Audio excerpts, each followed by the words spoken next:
my name is Ashley, and I have a guilty pleasure. Fear not, it's safe for work. You all have guilty pleasures. We're going to be good friends here, right? So, this is my guilty pleasure. This is a show on Netflix. It's called America's Sweethearts, and it is a docu-series about the Dallas Cowboys cheerleaders. Now, I'm originally from Texas, so I had to like this show, but I also genuinely like this show. So, watching my guilty pleasure show, watching America's Sweethearts. And Kelly, who is the director of the DCCs, she is in charge of the audition process. And so she starts to actually introduce all of the judges to the auditionees. And she gets to this fellow Kevin. And this is the word she actually says. She says, "And we even have Kevin. And his specialty is," now, I don't know if you can see this on the screen, but something caught my eye. What is that? Wellness and lifestyle thought leader. So naturally, I have my guilty pleasure show and my guilty pleasure topic, and I sit up in bed, it's 9 o'clock at night on a Monday, and I'm like, why is she talking about thought leadership on America's Sweethearts? So, Kelly continues, and she's reading the bio, and she says, "Kevin is a nationally recognized wellness and lifestyle thought leader." And she's got this confused look. She stumbles over the word, and then she says this, "I don't know what a thought leader is." And so she looks at Kevin as she says this, expecting him to explain to her what a thought leader is. This is his actual response. You can ask my publicist who wrote that, right? So, what is thought leadership? Nobody knows, including Kevin. Well, I do. I know. And I have to tell you, this presentation has been in the works since 1996. Yes, that is an 8-year-old Ashley in a DCC uniform for glamour shots. If you grew up in the South, you know about glamour shots. It was in the mall. Thank you. The big hair, we got this going. So fast forward a couple of decades, I start nerding out about thought leadership, subject matter expertise, and influencer marketing. And so over the last decade, I have been wrestling with this problem. What is thought leadership? Why does it matter? And is there a difference between a subject matter expert, influencer, and thought leader? So today, I want to walk you through a couple of pillars and how to work with each of these types of creators in the marketing mix. And I do want to ask a spicy question, which is, which one should you nix from the marketing mix? So I will frame up the framework by saying that this is about knowledge workers. It's not just about being famous, musicians, celebrities, etc. This very specifically applies to business people. So all of the pillars work together in tandem. And the first one is credibility. This is about whether people actually believe you when you speak. Do you have that depth of expertise? Do people trust you when you say things? Next is profile. And this is what a lot of people think of when they think of a thought leader or an influencer. It's somebody who is famous. They have a big following. They can step on big stages. People know who they are. Third, being prolific. This is about how much you publish. Are you writing? Are you speaking? Are you doing long form? Are you doing short form? Are you doing written? Are you doing visual content? And finally, depth of ideas. This is the thoughts in thought leadership. So you have to be doing something new, innovative, or disruptive to actually be strong in the depth of ideas pillar. Now, realistically, it is very hard to get to the top of these pillars. I would say this is a realistic thought leader pillar, right? You're very strong in credibility. You have that high expertise. You maybe have industry or field level profile. You're well-known, well-recognized in your field. You are very prolific. This is the only one that is 100% in your control. How much you publish is all on you. And then finally, depth of ideas. So most people are not at this visionary level, right? They're not driving us into the future in a place we've never been before. So if you get to the top, obviously you are a thought leader. But it's a little hard to get to the top. And thought leaders aren't the only B2B creators. So let's talk about some of the differences between the subject matter expert, the influencer, and the thought leader, and how we work them in the marketing mix. So first, subject matter experts. So these people tend to help explain how to solve and troubleshoot existing problems using existing solutions. These people can help drive medium and long-term usage goals. And this is how they score on the pillars. So these people have high expertise. They've probably been practitioners for 20 years. These are the folks in your organization that if you have a question, you know who to go to. They are the person. And so because they have that high credibility and expertise, they're actually very strong in depth of ideas. They're so close to the existing problems and solutions that they're actually pretty good at coming up with new problems and new ways to solve those problems. But they tend to be very internally focused. They're not sharing externally, they're not prolific, and so they have not built a profile. Next, influencers. Influencers help you reach a new audience. And these people can help you drive short-term awareness goals or long-term sales goals. And here's what influencers look like. So they have to have at least some credibility, otherwise they're not actually influencing anyone, right? But they tend to have a very high profile. They've got a lot of social media followers, they have a ton of YouTube subscribers or newsletter subscribers. They're very well known and they are famous in their industries. They might be prolific, but they're usually focused on one channel. You've heard of Instagram influencers or LinkedIn influencers or someone who's big on YouTube. And finally, from a depth of ideas perspective, they tend to be quite low. Again, they have to be experienced in the space at least a little bit, and they're usually highlighting existing tactics. And finally, thought leaders. So these people focus on new ideas in the market, and they drive the conversation about what's next, and they help the audience think in a new way. And thought leaders have a ton of benefits. So they can educate the market and build trust. They can drive long-term impact goals for sales, partnerships, job candidates, recruiting, and of course, revenue. And this is what they look like. So you can still be moving in that thought leadership direction if you are only innovating at the tactical level. But what we really want to see is folks moving up in their credibility, being more prolific, and then obviously starting to grow that profile and those depth of ideas. So as I said, spicy question today. Which one do we nix from the marketing mix? I just told you, there's benefits to all of them. So spoiler alert, it depends. Per usual. This is why we can't have nice things in marketing. So what kind of questions do you want to ask? First, what are your goals? What outcomes do you want to drive, and which metrics will you measure? As we saw in the previous slides, each of these types of creators helps you drive different outcomes across different time horizons. So you need to match your creator to the goals and the time horizons where they are creating. Next, who's the audience? Are they internal? Are they external? What are their pain points? These are standard marketing questions, but the number of times I see folks trying to say, oh, we want to ask this person with 0 following to help us reach a new audience, those are mismatched goals. And finally, what gaps in content do you have, and then what capabilities do you have in-house? You may have a ton of production budget, but 0 talent. You may have a ton of in-house talent, but 0 budget. So what gaps do you have, and how are you going to fill them?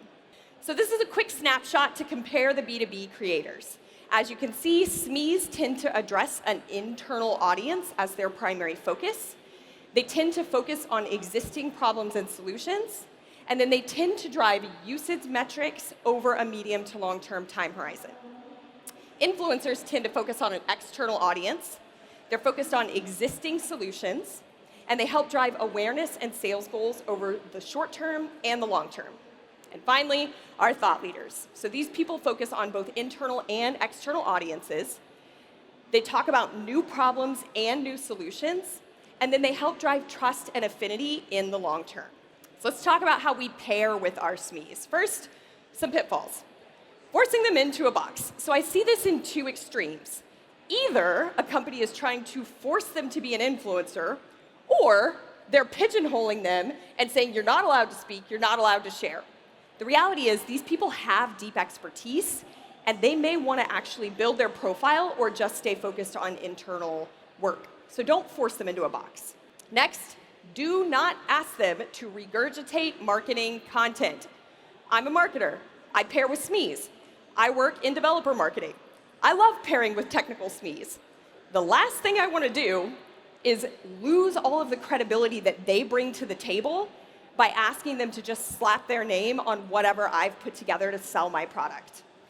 And then finally, a one-and-done approach. So you work with these SMEs to create this awesome pillar content, and then what happens? It sits on the shelf, it sits behind a gated landing page, it sits in one nurture campaign. So once you've gotten all of that great content from the SME, make sure you're repurposing, repackaging, and redistributing that content frequently. So here's some ways that SMEs can help in the marketing mix. First, they're excellent reviewers and editorial contributors. So I love doing this. I love giving an editorial contribution, call out on blogs if somebody else has written the majority of it, or reviewed by, and this name. This is particularly helpful with the new Perspectives tab on Google, where they're looking for that trustworthiness and that authoritativeness. They want to see that there's a human. Editorial review and contribution is a great way to showcase the subject matter expert who helped put together this article. Next, they're actually great for customer engagements. So these folks often sit in a solution engineering team, a customer success team. They actually love meeting with customers one-on-one or helping them implement. They're also great at sales trainings and demos. They know the problem space, they know the pain points, and they know the products inside and out. So get them to help you train your sales team. Get them to help record demos about different use cases. And finally, for the folks that do want to share more externally, they're excellent for company-hosted user conferences. So they love to work the booth. They love to get up close and personal with the customers. They might actually enjoy speaking and showcasing the products. So I want to introduce you to my colleague, Andrew. He is a subject matter expert at Atlassian who I work with very closely. And when Andrew first came to Atlassian, this was his profile. He's got over 20 years of experience managing IT, ops, engineering, and product teams. So he has very high credibility. And because of that credibility, he's actually doing some really interesting work with new solutions. But when he came to Atlassian, he had zero profile and he was not prolific. And that was partly because he worked in a regulated industry. So he was not allowed to share, and everything that he did put out was tightly controlled.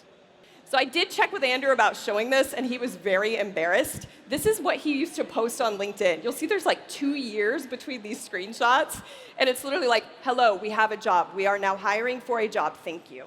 And he's like, oh man, this is so bad, right? He had less than 1,000 followers when he first joined Atlassian as an evangelist. He was nowhere. And so he started like most SMEs do. He started publishing about our product on our internal Confluence instance to help educate his peers. He started recording regular Loom videos to start sharing insights from customers. Then he started to transition a little bit. He wanted to grow his profile, so he started publishing content on our owned properties like our microsites. He started creating demos about the product and publishing it on the company YouTube. And then he took that content and started sharing it on his personal LinkedIn profile. And of course, he spoke at our developer conference Unleash, and he staffed the Atlassian booth at a variety of industry conferences. But then something changed.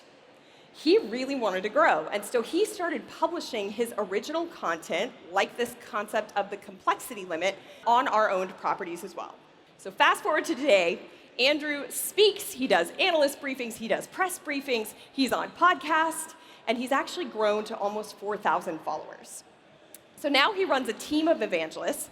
This is a snapshot of their Jira board, so we work together with them from a marketing perspective to see what content they're creating, how we might be able to use it in the marketing mix. Some of these folks do the traditional subject matter expert route, where they're mostly focused on internal audiences or one-to-one customers, and then other people like Andrew are continuing to grow their profile. So this is Andrew today. He's grown in his credibility. Obviously, his profile and being prolific is continuing to grow, and he's now talking about original and Atlassian-focused content. Next, working with influencers. So common pitfalls. Focusing only on a big following. Just because somebody has a lot of people in their audience doesn't mean they have the right people in the audience. So you need to be thinking holistically about who they're reaching and if those people are in your target customer profile.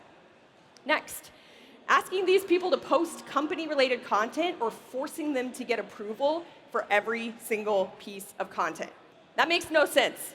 If you want to hire someone to read a script for you, you can do that. It's called advertising. That is completely different than having an influencer partnership. That obviously brings us to the next one, which is a short-term transactional approach. In order for influencers to truly work as part of your marketing mix, they have to have credibility with their audience, which means that they have to build that trust over time. So if they're just shilling for a brand over and over again, they're going to end up with the same amount of credibility that you have, which is much lower because they're trying to sell.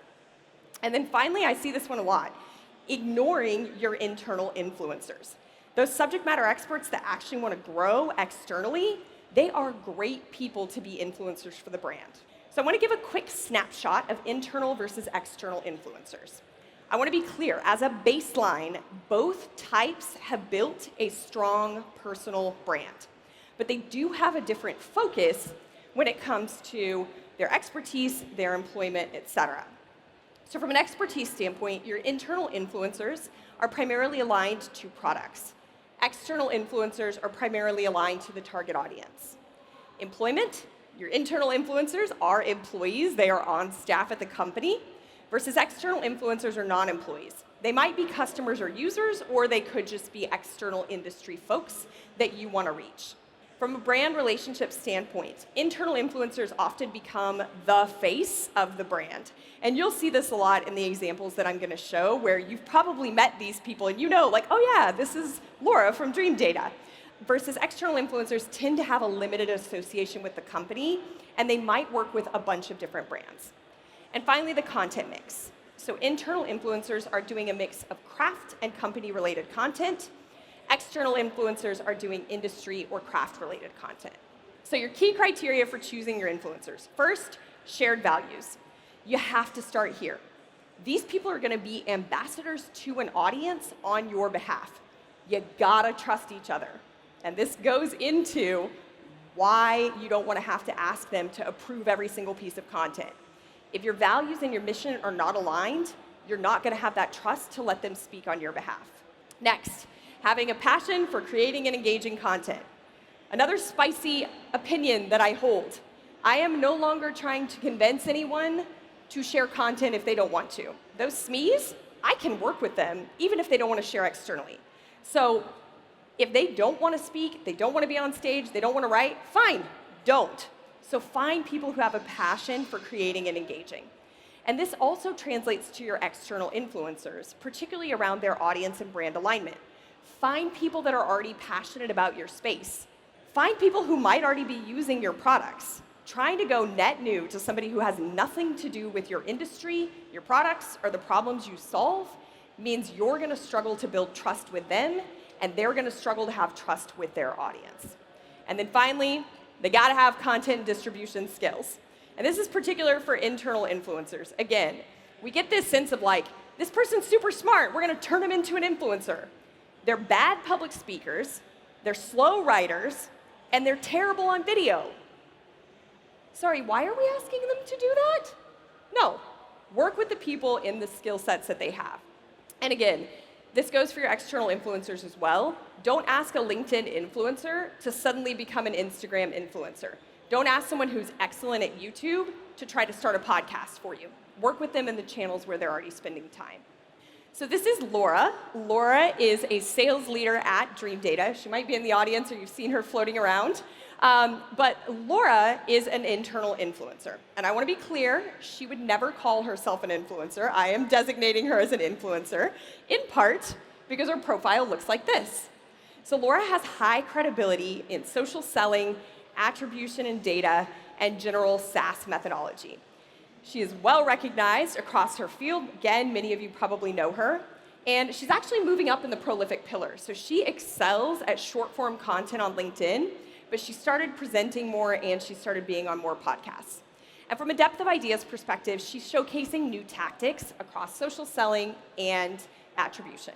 So let's talk about Laura. She has over 30,000 followers, and you can see that she creates content that can go viral. Sometimes it's got thousands of reactions and hundreds of comments. And she often creates a lot of content about the behind-the-scenes work that she does with customers and what's happening at Dream Data. And then she does do product demos and she represents them at events. So Laura is heavily associated with Dream Data and the work that they're doing. She has built a very strong following on her own, but you know she works for Dream Data, she's selling Dream Data, and she is an excellent advocate for Dream Data. Next, external influencer, I want to talk about Sarah Stella Latenzio. Again, many of you probably know her from LinkedIn. She would also cringe at being called an influencer. However, she is the head of marketing at Striver, and she does have several external brand partnerships, including a partnership with SEMrush. So this is how I'd rate Sarah. And Sarah is kind of in that middle level. She's got strong credibility in content marketing. She's well known at the field level as a content marketer. She's quite prolific. She's excellent at carousels and short form video, primarily on LinkedIn. And then from a depth of ideas perspective, she is starting to share new strategies for what's happening in the marketing space, particularly with AI. So let's take a look at Sarah. She has over 40,000 followers now. She recently earned the top voice badge on LinkedIn. And she shares content regularly about improving your content marketing strategy and tactics. And her content gets a ton of engagement. You can see here frequently hundreds of reactions, hundreds of comments.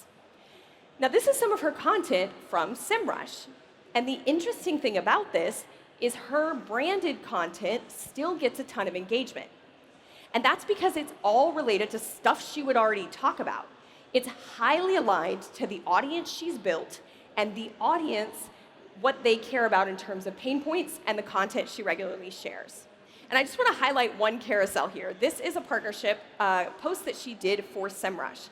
And you'll see, she boldly mentions SEMrush right at the front of the carousel and says, I'm going to talk to you about SEMrush. The thing that she does that's different is that she continues to help you whether you buy SEMrush or not. She gives you new strategies and tactics, and she shows you how you could use SEMrush to do this. But whether you buy the tool or not, you still get value from the carousel. And that's why you want to have those shared values, and you want to have someone who's passionate and credible in the space. And finally, thought leaders. So some common pitfalls. First, misunderstanding thought leadership. It is not just about quality content, non-product content, or contrarian content. True thought leadership content helps the audience think and act in a new way. It moves them into the future. Next, focusing solely on executives. So you've just seen two awesome creators, both internal and external, and then also subject matter experts that you have internally. So having a fancy title does not automatically make you a thought leader. And as we've seen, some of those subject matter experts have really strong credibility and depth of ideas. They just need the brand to give them a halo to build that profile. And then finally, outsourcing content creation. A lot of people want a ghost thinker, not a ghost writer. You don't do content for executives. You gotta have thoughts. So again, look through who has that credibility and depth of expertise before you start declaring people with a big title to be thought leaders. So how do we work with these folks? First of all, the narratives. What I see often is that people have shallow depth of narratives. They don't actually have enough to talk about over the long run. So instead, we want to address content at 3 different depths. First, the conceptual depth. So this is theoretical and philosophical in nature. It's the what and the why of the idea, and it's probably your core 3 to 5 ideas. Next, strategic. So this focuses on the tools, processes, and key knowledge components that must be in place to make that conceptual idea reality. This helps the audience frame up the solution space and do their own research. And finally, tactical. So this is the prescriptive, nitty-gritty, step-by-step instructions that have to be done regularly to implement the strategies to make the conceptual idea reality. Next, outlets and influencers. So a lot of people think that thought leadership is just blasting out whatever I have to say. But the reality is, to have that credibility and trust, you also have to know the key problems and trends in the industry and who else is talking about them. There's also really great opportunities for you to partner and build that profile by working with people who are 1 to 2 steps ahead of you. So anytime I'm working with someone who wants to become a thought leader, I ask them to fill this out. Where do you want to pitch? Where do you want to write? Who do you want to connect with to help build your own profile? And then finally, the personal brand. So the key here, there is not a perfect personal brand. The key is to be consistent. How do you write? How do you speak? How do you dress? Do you curse on stage? That's one of my favorite questions to ask people. Do you curse on stage? Do you curse in writing? So again, there's not a right answer. There is a consistent answer. So I want to talk through one last example. This is Nancy Duarte, and I would say that she is at the top of the field across all of these pillars. So if you are in storytelling or communication or presentations, you know Nancy and her work. Now, as I've said, the pillars do work together in tandem. One is not more important than the other, but I want to show a couple of proof points for Nancy. So first, from a credibility standpoint, she's been doing this for 30 years. She is the CEO of Duarte, and she has been working across persuasive communication for decades. From the profile pillar standpoint, Nancy has hundreds of thousands of followers across LinkedIn and Twitter. And then she also takes big stages. She's been on TED, she's been on Lenny's podcast. She frequently draws huge audiences for her talks. Next, she has been prolific, again, for 30 years. So she's written multiple books. She's written multiple courses that have been turned into in-person workshops. She's a frequent contributor to Harvard Business Review, and she's writing, speaking, appearing on podcasts, and sharing on social frequently. And finally, depth of ideas. So Nancy's core original idea was this idea of the secret structure of great talks. And so she invented this what could be framework that she delivered in her first TED Talk. And obviously, since then, she's delivered multiple models out into the world that she's used as the basis of her books and her workshops. So, as it turns out, there's not one creator to nix from the marketing mix. You gotta evaluate your goals and choose the right creator. And just know, I will be cheering for you every step of the way. Thank you so much.